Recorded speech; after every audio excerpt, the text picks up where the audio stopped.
Lecture 1.4। अभी तक जो जो हमने पढ़ा है we are going to revisit it once again. बहुत शॉर्ट टाइम में हम सब चीज़ें रिविजिट कर लेंगे।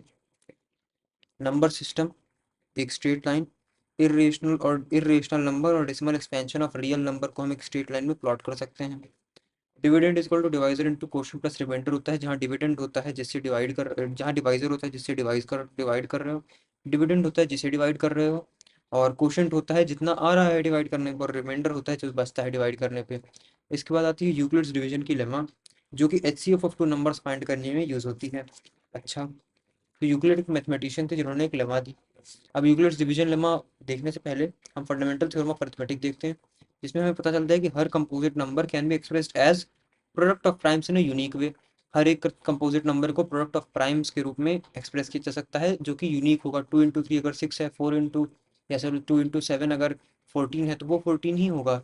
14 के लिए 2 इंटू 7 ही निर्धारित है, तो वो यूनिक है, यूनिक रिलेशन है। ऐसा नहीं है कि कहीं भी आप कुछ भी लगा देंगे, 2 इंटू 7 हमेशा 14 होगा और 14 हमेशा 2 इंटू 7 होगा। प्राइम क्या होते हैं? जिनके फैक्टर्स दो होते हैं, वन और इटसेल्फ, वो खुद के फैक्टर होते हैं और वन उनका फैक्टर होता है। जैसे 7 हो गया, 1 और 7 ही 7 के फैक्टर हैं। 3 हो गया, 1 और 3 ही 3 के फैक्टर हैं। नॉन प्राइम क्या होता है? जिनके फैक्टर्स 3 होते हैं, एक तो 1 होते हैं, एक वो खुद होते हैं और एक थर्ड फैक्टर भी आता है। फॉर एग्जाम्पल 6, 6 का तो एक फैक्टर 1 है, एक फैक्टर 6 खुद है और एक फैक्टर 3 आता है। या तो 3 फैक्टर होंगे या तो 3 से ज़्यादा फैक्टर होंगे इनके। एक तो 3 खुद, एक 3 आता है, एक 2 भी आता है। इसी तरह 4, 4 का 1 होगा फैक्टर, 4 होगा फैक्टर और एक और फैक्टर आएगा जो है 2। इसी तरह आपका और भी कई सारे एग्जांपल हो जाएंगे नॉन प्राइम के, जिन्हें कंपोजिट भी कहते हैं। नॉन प्राइम को क्या कहते हैं? कंपोजिट नंबर भी कहते हैं।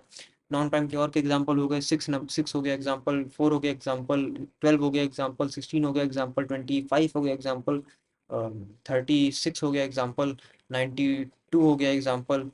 इस तरह से कई सारे एग्जांपल बनते चले जाते हैं। और जैसे फंडामेंटल थ्योरम ऑफ अरिथमेटिक हमने समझ ली कि every composite number can be express in the form of product of primes in unique way. ठीक है, इररेशनलिटी प्रूफ करने में इसका यूज होता है। इररेशनलिटी प्रूफ करने में कैसे यूज होता है? तो हमने इसके बाद इररेशनलिटी के लिए पढ़ा टर्मिनेटिंग और नॉन टर्मिनेटिंग। टर्मिनेटिंग क्या होता है? जो कि एक लिमिटेड वैल्यू ऑफ डेसिमल्स के बाद खत्म हो जाए। नॉन टर्मिनेटिंग क्या होता है? जिसकी डेसिमल्स प्लेसेस बढ़ती जाए, बढ़ती जाए, बढ़ती जाए, इनफाइनाइटली बढ़ती जाए। फिर हमने पढ़ा रिपीटिंग और नॉन रिपीटिंग। रिपीटिंग और नॉन रिपीटिंग समझने के लिए हमने समझा कि रिपीटिंग क्या होता है? जो एक पैटर्न फॉलो करे। फॉर एग्जांपल 1.6666666666 ये चलते जाएगा 6 के रूप में, लेकिन ये एक पैटर्न फॉलो कर रहा है। इसी तरह 1.31313131313131313131 ये भी एक पैटर्न फॉलो कर रहा है। 1.2152152215221522 ये भी एक पैटर्न फॉलो कर रहा है। 1.31331331331313 ये भी पैटर्न फॉलो कर रहा है। कुछ लंबे पैटर्न भी हो सकते हैं, 1.2639263926392639 26395 26395 26395 26395। इस तरह कई सारे पैटर्न बन सकते हैं, लेकिन वो रिपीट करेंगे, तो बेसिकली रिपीटिंग होते हैं। और एक होते हैं नॉन रिपीटिंग। फॉर एग्जांपल √2 हो गया नॉन रिपीटिंग। √2 की वैल्यू आप लिखते जाएंगे, अलग अलग पॉइंट में प्लेसेस आती जाएंगी जो कि रिपीट भी नहीं कर रही होंगी। मतलब ऐसा नहीं कि 2 तो रिपीट कर जाएगा लेकिन वो पैटर्न रिपीट नहीं करेगा। सही बात है। दूसरी बात क्या आ गई आपकी? दूसरी बात आपकी पाई की वैल्यू आ गई। पाई की वैल्यू थी 22/7, जो कि डिवाइड करने पे आती है 3.14 करके करके करके आगे बढ़ती चली जाती है। लेकिन आज तक पाई की अल्टीमेट वैल्यू पता ही नहीं चली है।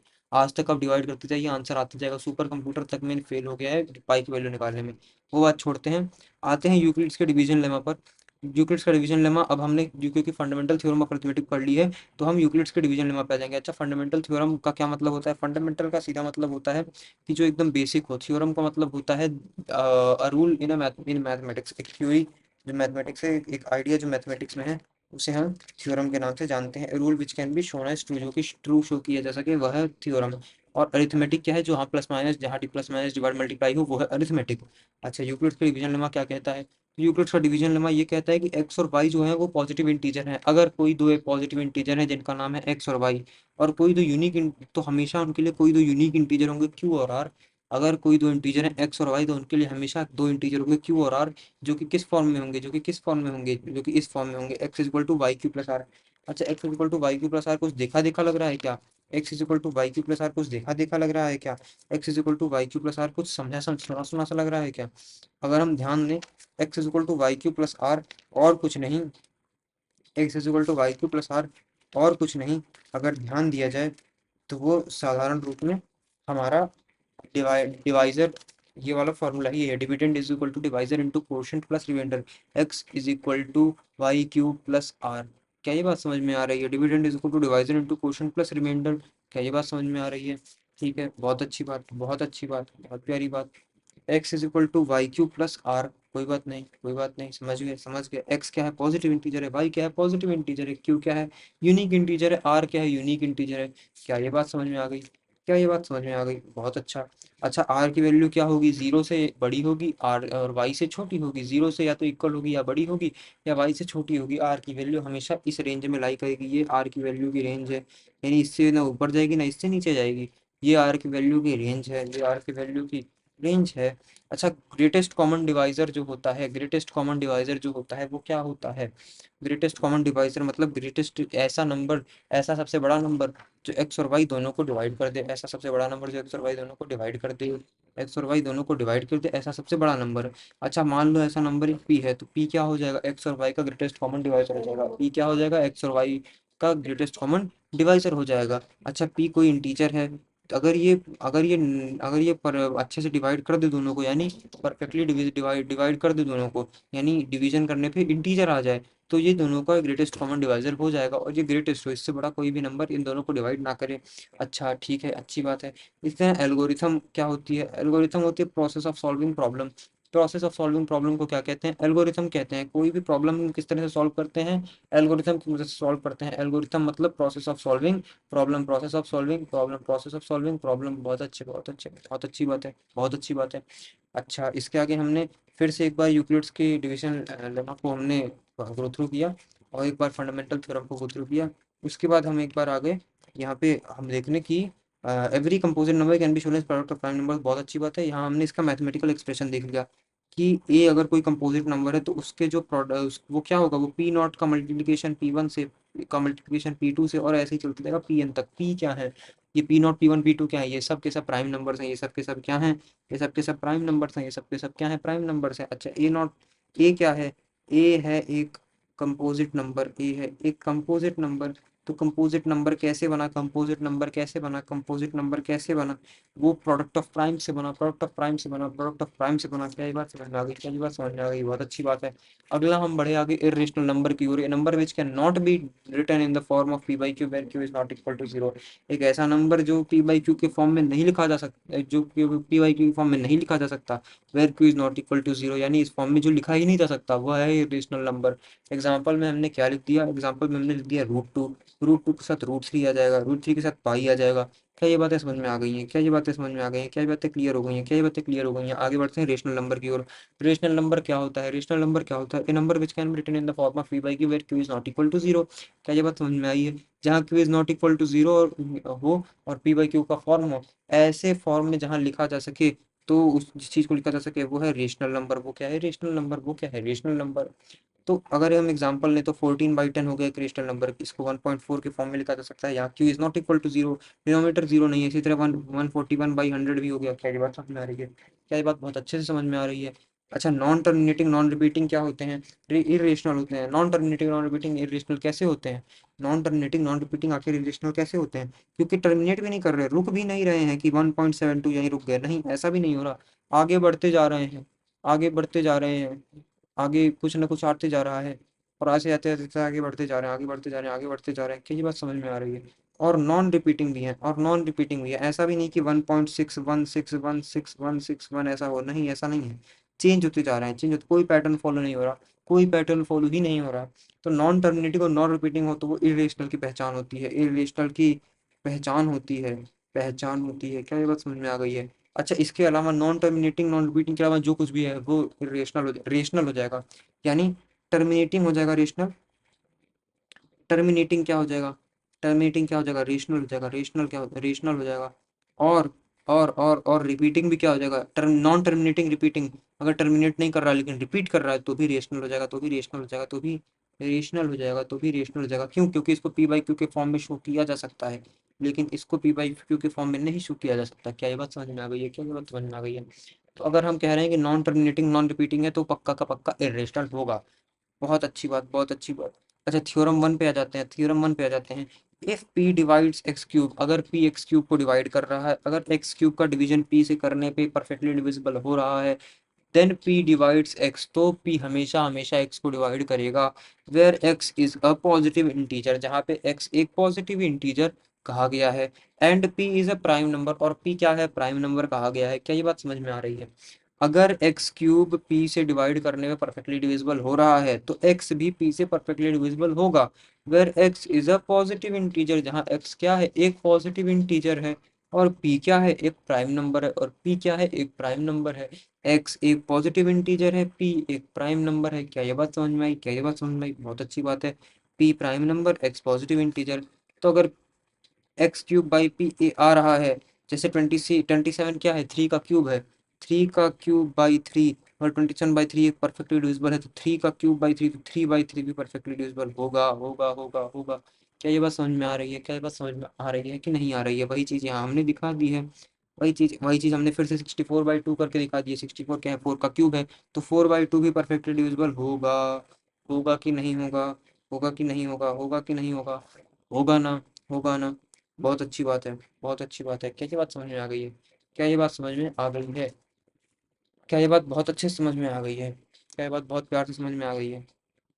तो if x cube by p is defined, यानी x cube is divisible by p, then x by p is also defined, यानी x is also divisible by p. क्या ये बात समझ में आ गई है? डिफाइंड का मतलब क्या है? आइदर टर्मिनेटिंग और रिपीटिंग, या तो टर्मिनेट कर जाए या रिपीटिंग आ जाए।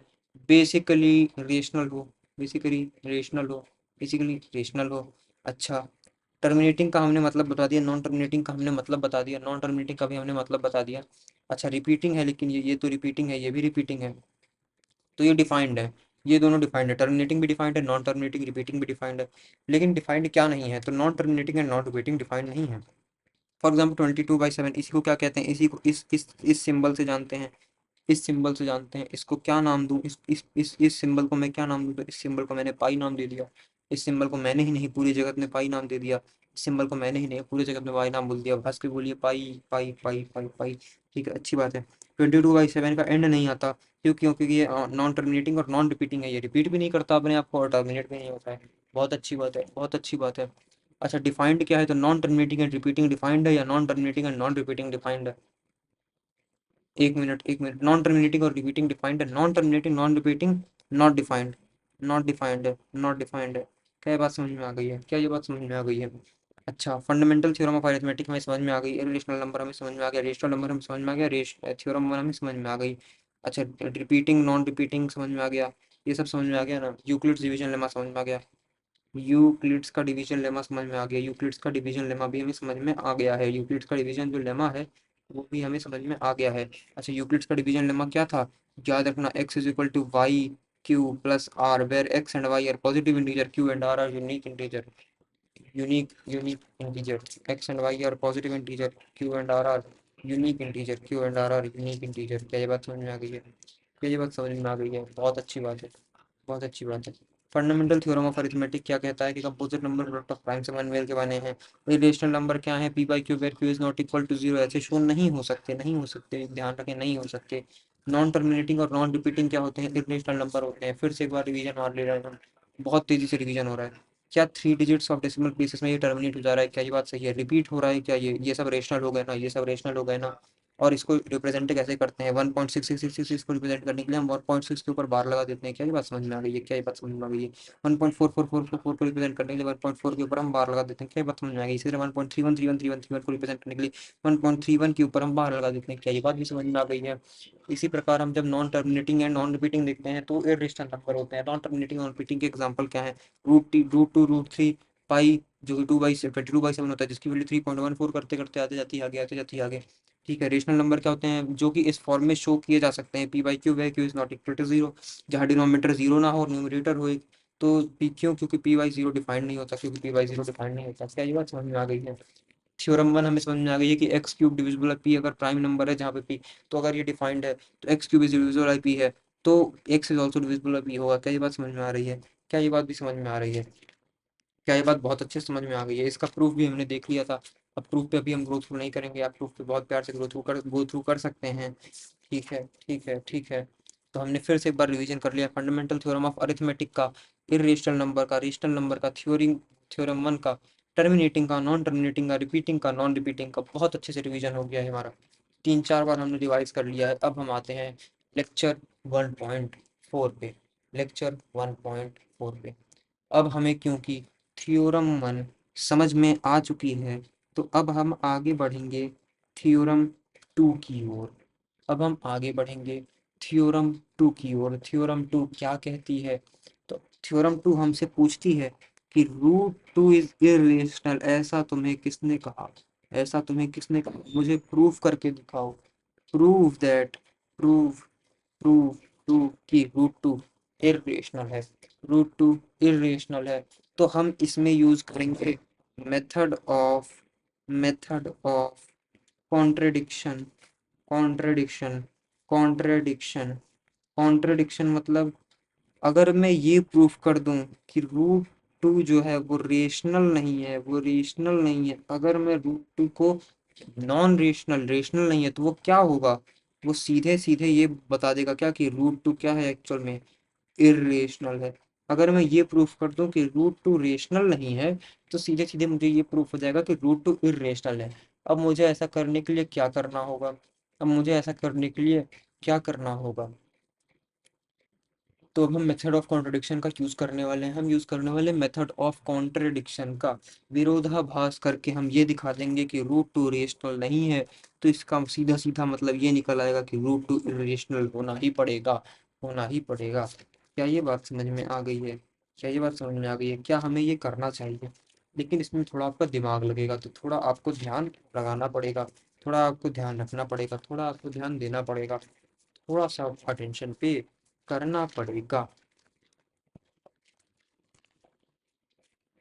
तो हमने कहा कि मान लेते हैं, बहुत धीरे धीरे आराम से चलेंगे, मान लेते हैं कि रूट टू इज रेशनल। ठीक है, let us assume root two is rational. ठीक है, तो रूट टू का रेशनल होने का मतलब क्या होगा? कि root two is equal to X upon Y, where Y is not equal to zero. क्या ये बात सही है? ठीक है, और एक्स और वाई क्या है? इंटीजर हैं, इंटीजर हैं, इंटीजर हैं। क्या ये बात सही है? इंटीजर है। क्या ये बात सही है? रूट टू अगर रेशनल हमने एज्यूम किया, तो इसका सीधा मतलब ये होगा कि एक्स बाई वाई के फॉर्म में हम कह सकते हैं इसे, और जहाँ पे Y is not equal to zero है। सही बात है। तो हमने कहा कि let X and Y be coprimes. हमने एक और अजम्पशन लिया कि एज्यूम करते हैं कि एक्स और वाई को प्राइम्स हैं। अब को प्राइम्स क्या होते हैं? को प्राइम्स क्या होते हैं? को प्राइम्स वो होते हैं ऐसे प्राइम्स जो एक के बाद एक कॉन्जिक्यूटिवली आए, consecutively occurring prime numbers, prime numbers। Example में 2 और 3 हो गया को प्राइम, को प्राइम। क्या ये बात समझ में आई है? क्या ये बात समझ में आई है? 5 और 7 हो गया को प्राइम। सही है, ये एकदम एक दूसरे के पास पास में आते हैं। 5 और 7 के बीच में कोई प्राइम नंबर नहीं आता।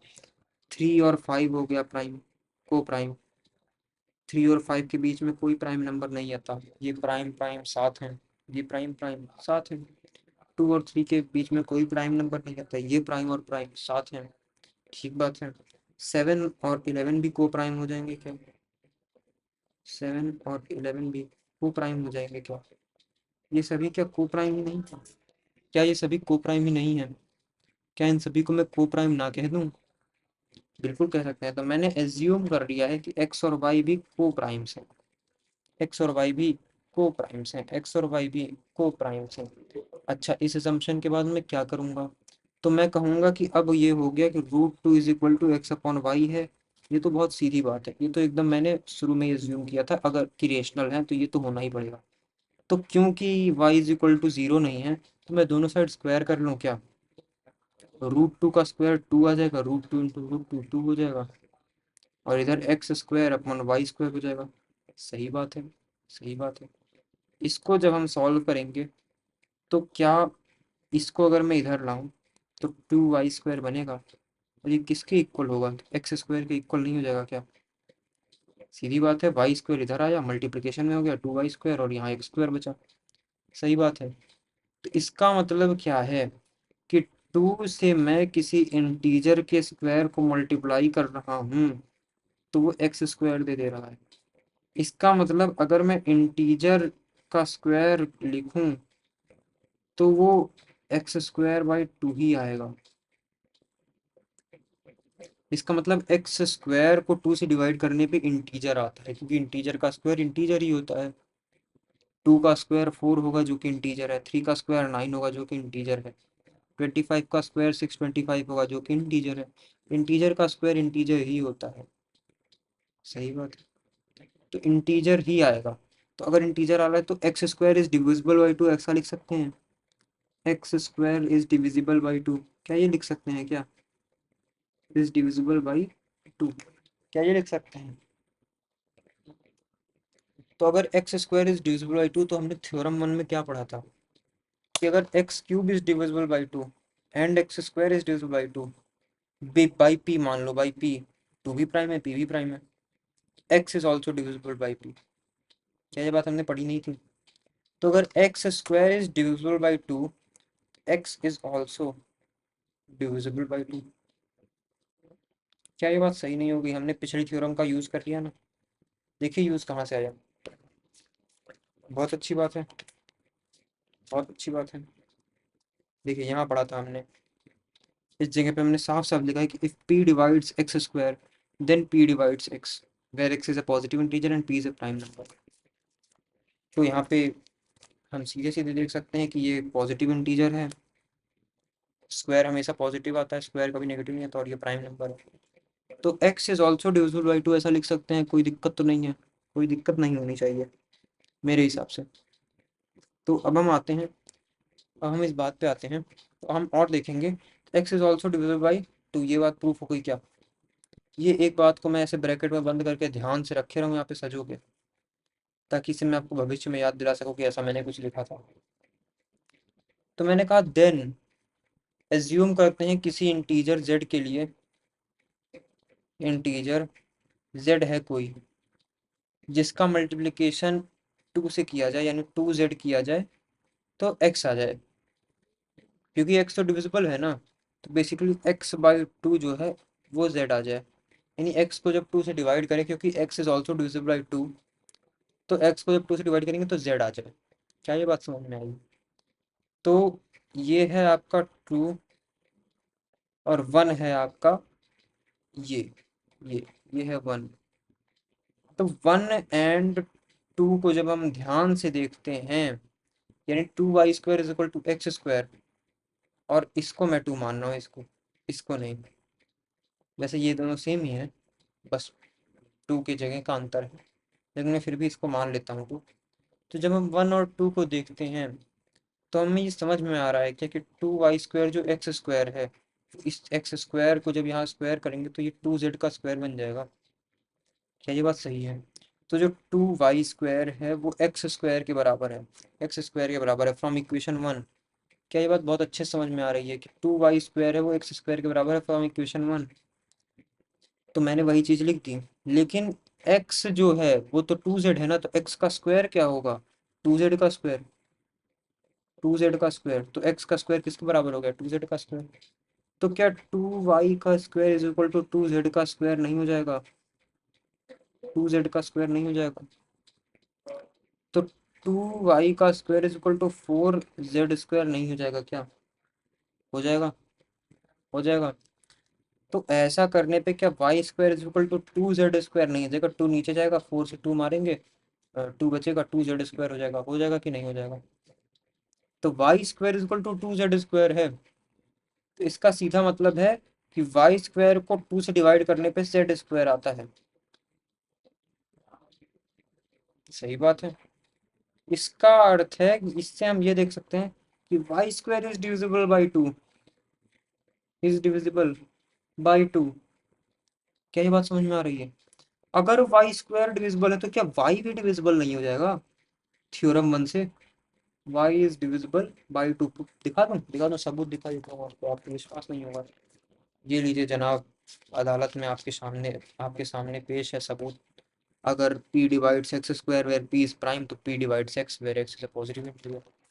तो यहाँ पे p प्राइम क्या है, यहाँ पे p प्राइम क्या है, यहाँ पे p प्राइम है 2 और पॉजिटिव इंटीजर है वाई स्क्वायर।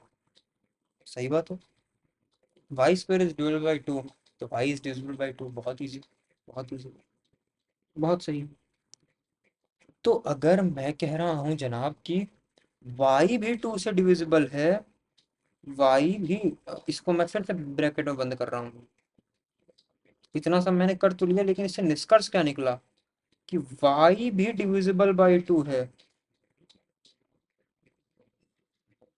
और x भी, यहाँ देखिए, ध्यान दीजिए, गौर फरमाइए, x भी डिविजिबल बाई 2 है, डिविजिबल बाई 2। अरे, अरे, x और y दोनों 2 से डिविजिबल है, तो आप कहेंगे इसमें दिक्कत क्या है, क्यों नहीं हो सकते? क्या आप x और y अपने मन से 2 से डिविजिबल भी नहीं हो सकते? तो मैंने कहा भैया हमने तो कहा था कि x और y को प्राइम है, को प्राइम है। अब को प्राइम तो प्राइम होते हैं ना, बेसिकली प्राइम नंबर होते हैं ना, consecutive prime number, consecutive prime number होते हैं कि नहीं होते हैं, होते हैं कि नहीं होते? तो जब ये प्राइम नंबर हैं तो इनके तो दो ही फैक्टर आने चाहिए, एक होना चाहिए 1 और एक होने चाहिए ये इटसेल्फ। यानी एक होगा x का दो x के दो फैक्टर होंगे 1 और एक होगा x खुद, इसके दो फैक्टर होंगे, एक होगा 1 एक होगा y खुद। लेकिन भैया मैंने तो ये दिखा दिया ना कि 2 भी इसको डिवाइड करता है और 2 भी इसको डिवाइड करता है, तो 3 फैक्टर नहीं हो गए क्या? Hence, hence x and y have at least 2 as a common factor. क्या ये बात सही है? x और y का एक 2 भी कॉमन फैक्टर है, पर ये तो कॉन्ट्रडिक्ट करता है, it contradicts the fact that x and y are coprimes. लेकिन ये तो कॉन्ट्रडिक्टरी हो रहा है सर, तो ये कॉन्ट्रडिक्शन क्यों आ रहा है? By method of contradiction, root two is not rational. इसका अर्थ है कि क्यों ये क्रो प्राइम नहीं हो रहा है, क्योंकि रूट टू रैशनल हो ही नहीं सकता। Hence root two is irrational, irrational, hence root 2 is irrational, hence root 2 is irrational। क्या ये बात सही है? क्या ये बात सही है? क्या ये बात समझ में आ रही है? क्या ये बात समझ में आ रही है या नहीं आ रही है? क्या बहुत सुंदर सी बात है, बहुत छोटी सी बात है जिसको बस समझने की देर है। क्या हमने थ्योरम 2 में ये समझ लिया? क्या ये हमने प्रूफ कर दिया, हेंस प्रूव?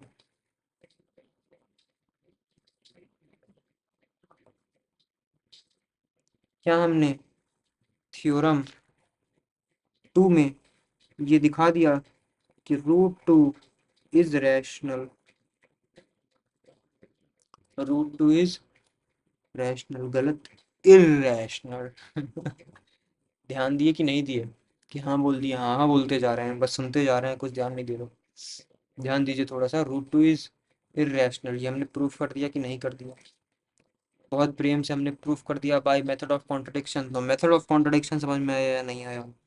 हमने पहले कुछ अजम्पशन लिए, मेथड ऑफ कॉन्ट्रडिक्शन, पहले हमने कुछ अजम्पशन लिए। पहला अजम्पशन हमने ये लिया था कि रूट टू एक रैशनल नंबर है। फिर हमने ये कहा कि चलो मान लेते हैं कि एक्स और वाई को प्राइम है, लेकिन एंड में हमें पता चला कि एक्स और वाई तो को प्राइम है ही नहीं, धोखेबाज है। एक्स एंड वाई को प्राइम है ही नहीं क्योंकि उनका टू भी एक कॉमन फैक्टर है, तो तीन कॉमन फैक्टर हैं तो कंपोजिट हैं। तो अगर वो को प्राइम है ही नहीं तो इस ये ऐसा क्यों हो रहा है? तो इसका हमने इन्फरेंस निकाला कि रूट टू रैशनल हो ही नहीं सकता, क्योंकि रूट टू के रैशनल होने पे एक्स और वाई को प्राइम नहीं हो पा रहे हैं।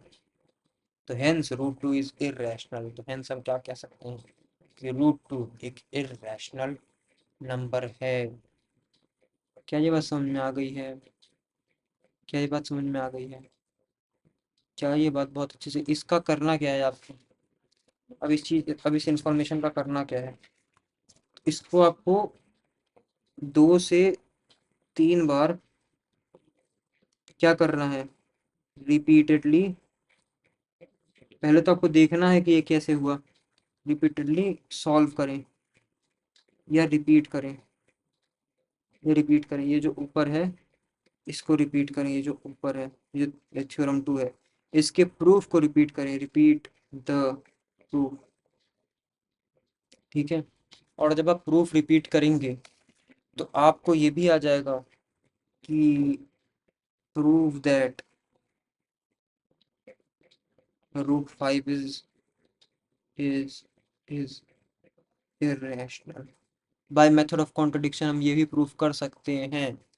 क्या हम ये भी प्रूफ कर सकते हैं? बिल्कुल कर सकते हैं। क्या हम ये भी प्रूफ कर सकते हैं? बिल्कुल कर सकते हैं। क्या हमारी थ्योरम 2 हो चुकी है?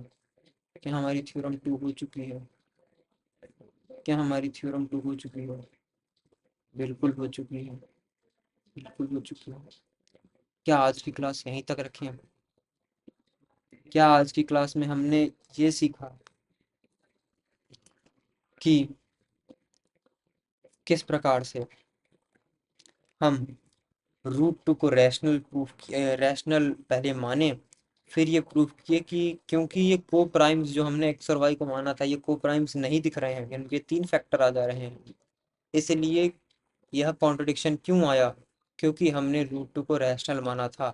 तो रूट 2 असल में क्या है? इर्रेशनल है, इर्रेशनल है। क्या हमने ये प्रूफ कर लिया?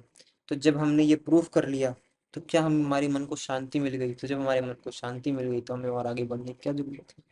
आज की क्लास के लिए इतना ही। अगली क्लास में फिर हम पढ़ेंगे theorem 3, theorem 4 and so on.